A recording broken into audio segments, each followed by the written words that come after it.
So எந்த ஹெட்டேக்கும் சடனாக பயங்கரமாக வாந்தியோட கண்ணே திறக்க முடியாத மாதிரி ஹெட்டேக் வந்ததுன்னா அதை ப்ளீஸ் நீங்கள் சீரியஸாக எடுத்துக்கோங்க. எஸ்பெஷலி இதுதான் ஃபர்ஸ்ட் டைம் இந்த மாதிரி வருதுன்னா. ரெண்டாவது க்ரானிக் ஹெட்டேக். இப்போ இந்த க்ரானிக் ஹெட்டேக் அப்படின்னு சொல்லும்போது இந்த பேஷண்ட்ஸ்க்கு நிறைய நாள் ஹெட்டேக் வருது, இன்டர்மிட்டன்ட் இன்டர்வல்ஸில் ஹெட்டேக் வருது அப்படின்னு தான் நம்ம சொல்கிறோம். அப்போ இந்த இன்டர்மிட்டன்ட் இன்டர்வல் அப்படின்னு சொல்கிறது வந்து டேஸாக இருக்கலாம், வீக்ஸாக இருக்கலாம், மந்த்ஸாக இருக்கலாம்.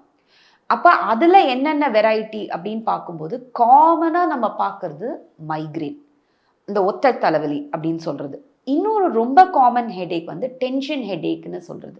இந்த டென்ஷன் ஹெடேக் வந்து நம்ம டென்ஷனாக இருக்கனால வரல, பிரெயினில் இருக்கிற நரம்புகள் டென்ஷனில் இருக்கிறதுனால வர ஹெடேக்.